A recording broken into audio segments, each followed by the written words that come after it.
Hello everyone, I'm the MoeChicken and welcome back to more pinball games. Today we are playing Hyper 3D Pinball! Go! Is a pinball game for the Sega Saturn I have never played before, so we're gonna see what it's like. And I prefer English, thank you. Okay, well, what do we got here? Road King, Funfair, The Monster, Gangster, Star Quest, Mist and Magic. Let's go with Mist and Magic. Yeah, that one. So, this is a Sega Saturn pinball game that I picked up at the store the other day when I had actually decided I had enough pinball games for this series, and then I found another one. I'm like, okay, well, I'll just play some more then. One player, yeah. How do you?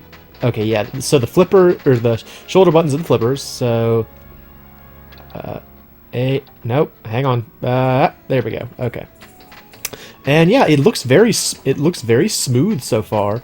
I don't really know much about this one, except that it's a pinball game, and the manual was like super thick. It was another one of those. Oh, I lost. Okay. It was another one of those situations where the manual had lots of technical information in it and advice for the player, and it's just sort of funny how there's this what I want to say one. Wow, I'm terrible at this. I want to say one of the bits of advice was something like "Don't panic," or something like that. It's kind of funny. Go. Okay. I like how smooth this one is, though. This is obviously, imitating a actual pinball machine, and it honestly looks pretty close to be honest. This one looks more like even though I don't think it's based on a. Wow! I'm playing so terribly. Awesome. Even though it appears. Even though it looks like very much like a real pinball machine, I don't think it's actually based on one per se. Okay, I lost horribly. That's cool. Do I just keep going? How many balls do I get to use? I don't understand. It says immortal at the bottom, which has me concerned that somehow I set it on free play. I'm not really sure. If that's the case, I'll back out and try another board. But yeah, I don't think this is based on a real board, but it looks very authentic. You look at the way the board looks, and yeah, it looks pretty close to what. Oh, this is cool. Oh, I get why they did this. So for the multi-ball, they kind of shifted a little bit so that you can easier see where the balls are. That's a pretty neat technique. I wonder if there's a default view that allows you to just kind of play like this rather than the top-down one. I don't know, but this is kind of cool. But yeah, it just sort of looks very authentic, and that's neat. I like that. Also, I noticed the balls collided, so there's physics with the the ball is a solid object. It's not just a location pointer or something. Okay, I lost one. There we go. But yeah, one of the things I think is kind of funny here is that for as good as this game looks, the ball itself does not appear to be animated at all. It's just kind of like a circle moving around. Okay, game over. Okay, so yeah, I didn't put it on free play or anything. Go ahead and put my initials in there, and we can try out another pinball table. Because I'm curious what else is on here. I also feel like this looks really clean. Quit? Really? Yes, thank you. It looks very clean. A lot of the visuals and such. Okay, so let's try the monster. See what the monster is like. So something that was kind of interesting that I note that you may or may not have noticed is that this game was made in 1996. One of the things that I didn't really realize, and I may have mentioned this to you before, but to all of you, I suppose. No, to you specifically, the one I'm talking to, the one I'm pointing at right now. That's who I mentioned it to. That what am. Okay. Oh. Wow. They even gave me like a freebie and I still messed it up. I've mentioned it before, the idea that like I didn't realize when like the PlayStation came out. Like, it came out much earlier than I remembered it having done. And this board is a lot harder, I think. I think it's because the actual visuals of the board are kind of busy. Really busy. And so I'm just not noticing. I don't know, it's it's harder for me to follow the ball. Which is fine, because I'm just going to lose quickly and we can try a new one. So bad at pinball. So bad at pinball. Why did I make a pinball series if I'm terrible at them?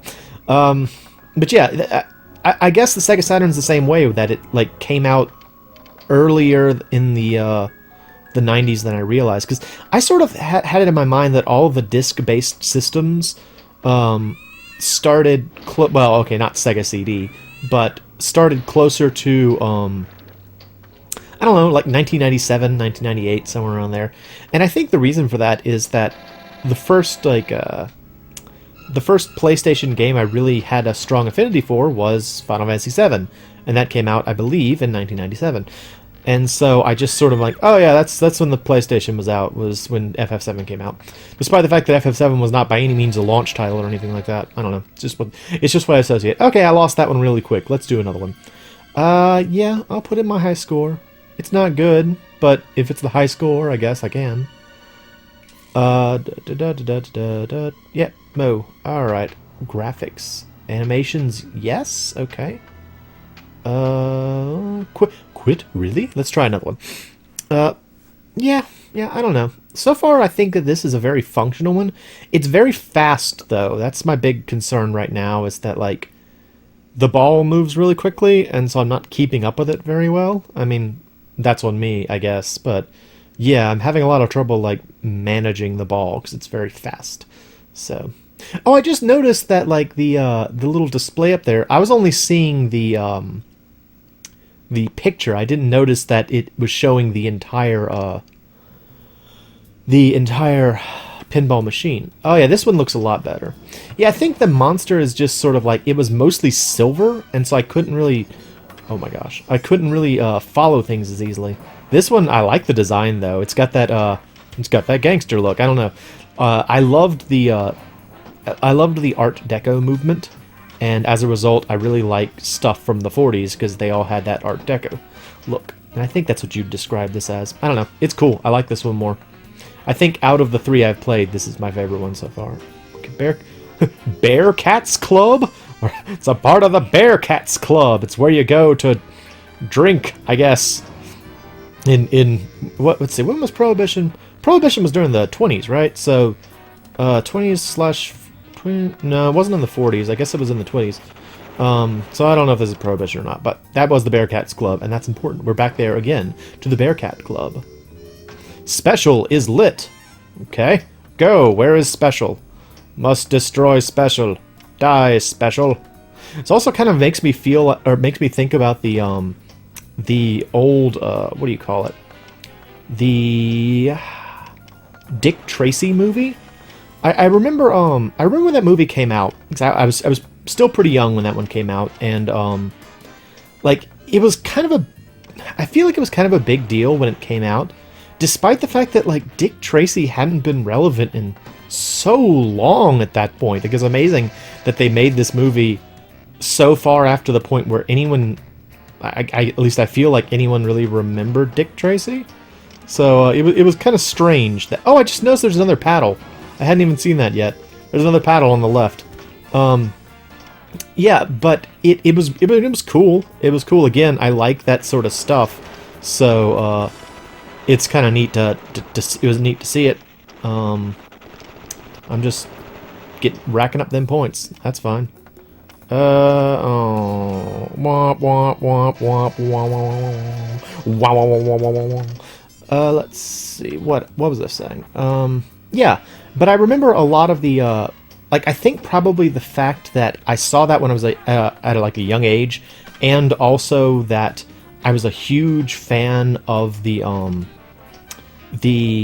Smooth Criminal video by Michael Jackson, that I just sort of got it in my head. It's like, oh yeah, I really love, you know, I really love this time when they had those Tommy guns with the circular or with the cylinder ammo chamber, and the cool hats and all of the fancy writing and all that. Oh, it's all so cool. Despite the fact that like I didn't really associate it with crime. Like when I think of like the 20s and 40s, I don't really think about how dangerous a time period it was, or in the late 20s, how awful it was during the Great Depression. But I'm just sort of like, oh yeah, that was just the time when people wore cool hats. That's all. No horrible crime issues, nothing like that. No, just people wore hats. That's all that was. I feel like I'm doing much better on this one than I have on the other two as well. And I think part of it is that, one, I'm getting used to the game.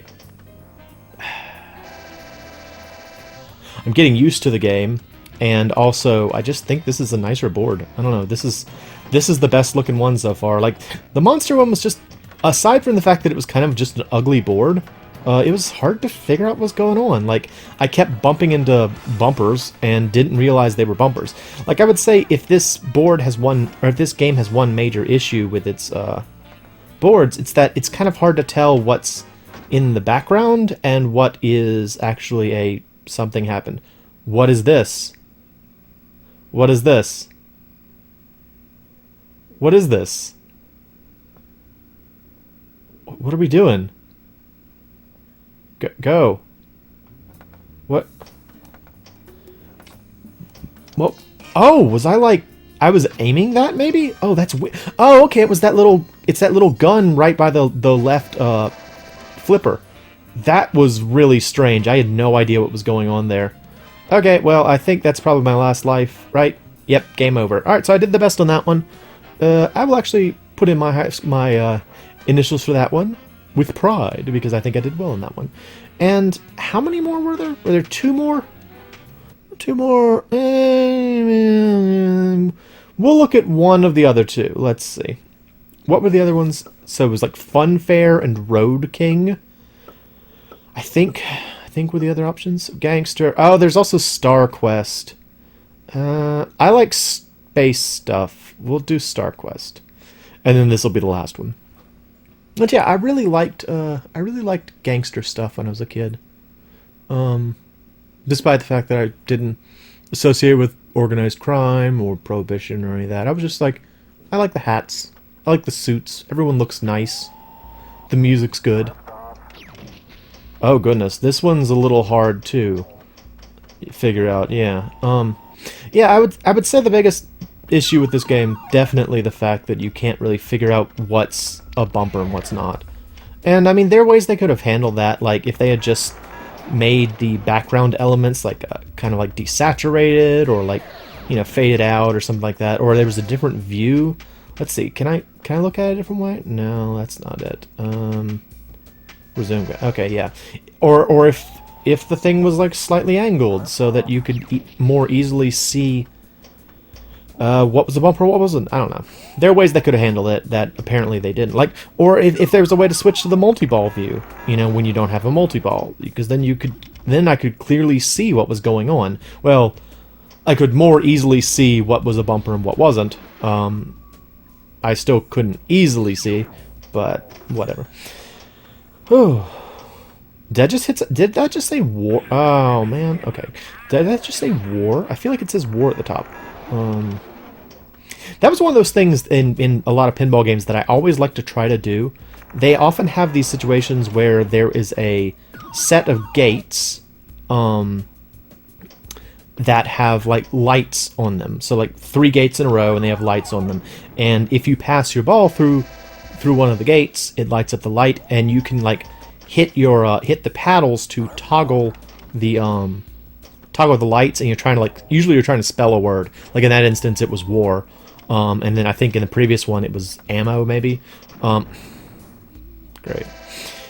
That was a terrible ball. I don't know. I always like trying to get those. That's one of my favorite missions to strive for, despite the fact that... Oh, okay, multi-ball. Yeah, see how much easier it is to tell, like, what's what now? Like, I can actually see, what is what's a bumper, what's in the background, all of that. It's much clearer when you just switch to this viewpoint. I don't know. It's like, if they could kind of find a midpoint between the two, that'd be great. But I think maybe they were just a little too dedicated to the idea of showing off the art for the background. And I mean, it is good, except for the monster one. It's done very well. It's just that, I don't know. What is this? What happened? Okay. What? Oh, okay, it's a ball lock. That's another thing that I always thought was kind of cool on pinball machines, is when you would get, like, multi-ball is cool enough, you know, because it's just the idea of you're, like, playing with multiple balls. But I always thought ball lock was cool because it required you to, like, I don't know, multi-ball always felt like a sort of unexpected reward, whereas ball locks, if you knew where they were, you could actually, like, strive for them. If you were good at pinball, which I'm not. And, I don't know, I always thought that was really cool to, okay, I locked another ball. Okay, well, there we go. Guess I'll, keep on going. What was I saying? Just bouncing around RRR. Yeah, multi-ball always sort of felt like unexpected or random, whereas ball locks, you knew where it was, you could aim for it, and then you'd be like, I have a ball to use later. That's cool.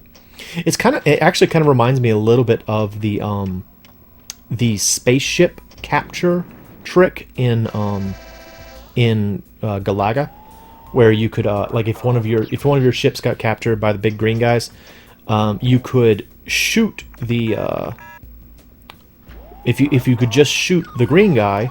Quick multi-ball. Okay, cool. Let's just have a quick multi-ball. Just a fast one. Just a little quick multi-ball. No problems. Yeah, well, there you go. Yeah, like you could, if you shot like if you shot the green guy, knocked him down, you could very easily get two ships, and it just felt much cooler than if you just had one ship. It's a good time. I remember, I want to say my friend's mom taught me that once. Because like she was like, I think, recalling when she used to play Galaga, like in arcades and stuff, and she was like, "Oh yeah, I remember you could do this," and we tried it, and sure enough, it was the thing. I don't know, that was cool. It's always a fun thing when, like, maybe it's just because my parents didn't play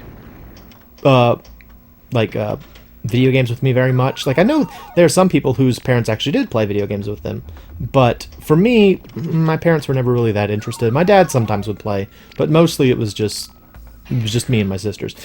And so I kind of associate when someone gets to play with like a parent, or when someone learns something about a game from a parent, it's like, wow, that's so neat. That's really cool to learn this information from your parents. Very neat. I think I did pretty well. Is that my last ball, though? This is my last ball. What about the locked ball? Is it going to come back out? Wait, don't I have two locked balls? Where are they at? Unless maybe the multi-ball just released them? I'm not actually sure how the multi-ball works. But, I thought that it just sort of provided extra balls. Maybe it only works if you have a ball locked already. I don't know. Anyway... yeah, I don't know. This is a pretty good this is a pretty good pinball game as well. I think I've, you know, doing this series I've oh, it says high scores. I thought it said knee scores. You know, playing this series, I've found some pretty cool pinball games. You know, there are a lot of really good ones out there. There's some terrible ones, but there are a lot of really good ones. So I've enjoyed it. Anyway, that's going to be it for this episode. This has been Hyper 3D Pinball, 3D Hyper Pinball. I think it's Hyper 3D Pinball. I don't remember for sure. What is this game I'm playing called? I don't know. I am the MoeChicken, and thanks for stopping by.